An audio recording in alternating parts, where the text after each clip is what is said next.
Welcome back. Today we're going to rough in some electrical.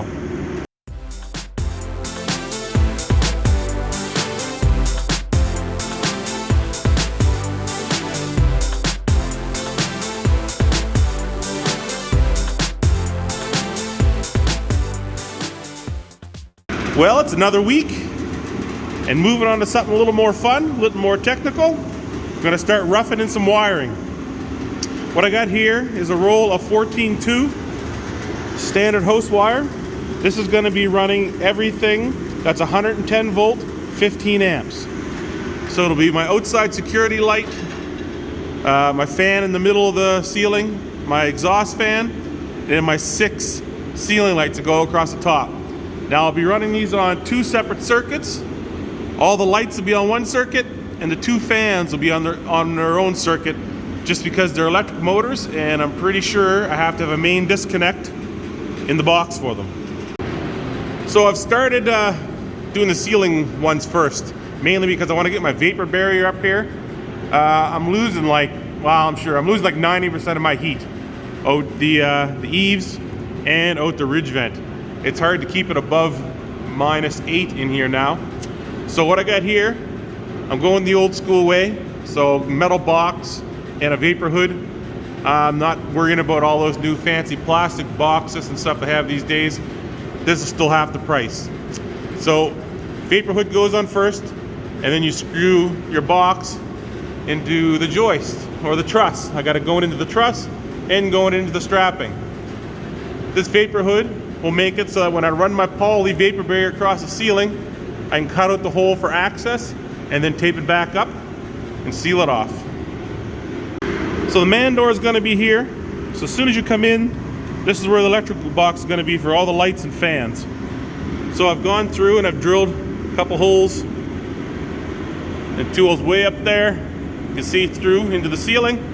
I'm going to start running these wires across first, starting with my longest run, which is the fan, then my furthest set of lights, second set of lights, third, and then I'll run the fan across, and then I will run the outside security light. And as I go, making sure I'm going to label them so I don't get them mixed up. So I got most of my wiring done in the ceiling now. So all the lights, ventilation fan, mid fan is all in. It's all run nicely up there. The first 250 feet of wire is gone, so I need one more wire to run across to the electrical box for the overhead door, and then I'll have to run a couple feed lines from the panel to the switch box. And I did take a break from wiring, and I got myself a man door installed. Went in good. Got a nice digital lock here. That was an early Christmas present from the wife. Marriage goals. Men like doors. Also, my C-can has puked into my garage. I'm full. I cannot believe how much junk a guy can collect over the years. I did manage to set up one of my steel rackings to get some stuff out of the way. I got 2 more of these big steel racks, even bigger, an 8-footer. That's 8x8, 8 tall, 8 wide. This is only a 6x6. And I'm gonna put them over here temporarily. Everything's gonna be stored in here, 2 feet away from the walls the whole way around, just so I can get in to do my walls. And then also all the racking's only 2 feet, and all my piles only be 2 feet so I can reach over.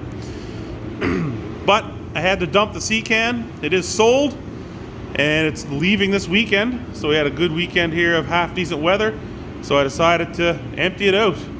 And now I have to organize a mess. So I ended up bringing in even more stuff. But I did set up another rack and get everything off the floor out of the way. So now I can work around here. And I got the wall, everything from the walls 24 inches, so I can still get behind it. The only thing I haven't done is move my big workbench here, which maybe happen through the week. But with the wiring all pulled through the ceiling, I need to bundle these up nicely and also put the staples in to kind of stop this from happening, all this loose wire flapping around. I do have to have it, I think, braced or stapled every 4 feet max. And also I have to have one 12 inches from every outlet or every plug. So I'm going to work on that now, get it all cleaned up nice, and then hopefully that'll be it for the ceiling. So I got the rest of my stuff in here. Managed to get my workbench turned around. Borrowed one of those little jack dollies from work, pallet jacks. And I set up one of the other racks and filled it up. So it gives me a good working area in here. I end up going almost 3.5 feet behind everything. So it'll be easy for me to get in with my ladder and get down there and do my wall. So we're moving right along with the wiring. I end up putting in this big gang box here for all my lights. These will be the 3 lights inside the shop. This is the security light outside. And then I got 2 here for my fans. One for the middle of the shop, one for the circulation fan. So I end up getting them in. And also, I've been busy here the last couple days. Put in my boxes. I put in my 220 ones and all the ones all the way around the shop. And today I'm just working on installing my electrical panel. I had a lot of debate on if I was going to recess this into the wall or not. I wanted to get as much insulation behind it as I could, so I thought about putting it on the outside. But the wires coming out the top and the side of this thing was an issue.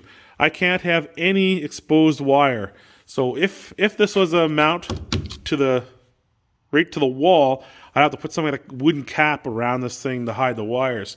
So doing a little research, I was worried about the back of this panel frosting up because of the outside wall, but I think I'm a little worried more about it than I have to be. So I built this vapor hood, just wrapped the box like a Christmas present and sealed up the corners. And I ended up ripping a chunk of R24 batten insulation in half. Rigid insulation foam only has an R value of R5 per inch. This foam has an R value of R4.3, so really there's not much difference. So there's about 2.5 inches behind there.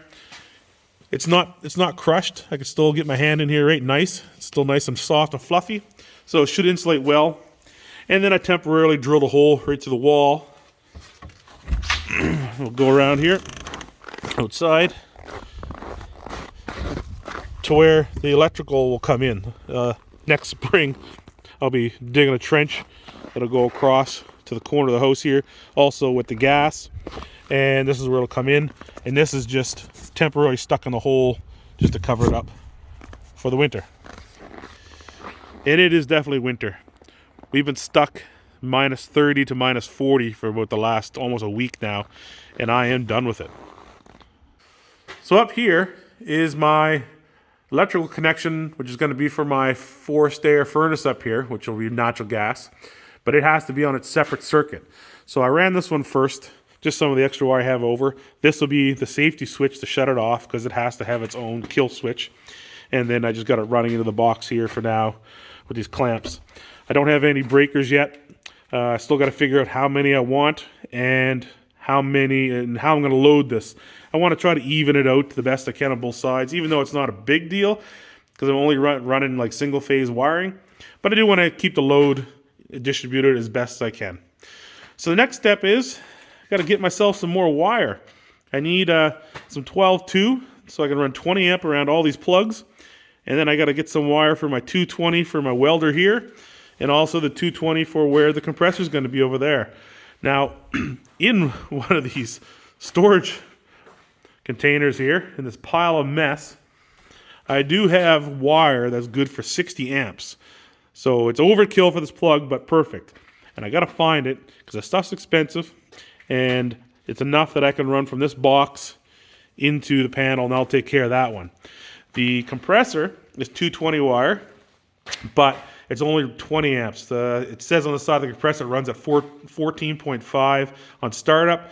So, it's right at that 15 mark. When it's cold, it might draw more. So I'm going to go a little overkill on the wire, but this one has to run up the wall, through the ceiling, and then all the way back down.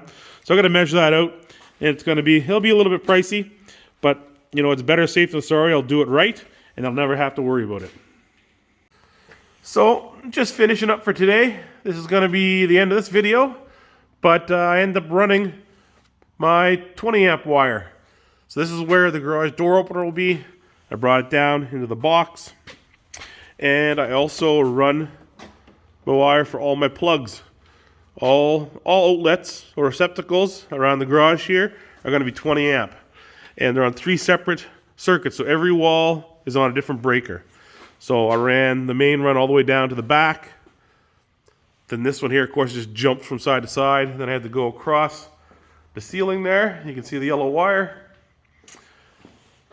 down to this plug or outlet, and then continue on through the wall. So there's still lots of wiring left to do. I do got to pick up all the plugs and the switches and stuff, and I got to get some more 14-2 wire so I can feed my switch panel over here for my switches and fans for the lights. So anyway, as usual, thanks for watching. Thumbs up and a subscribe is always greatly appreciated.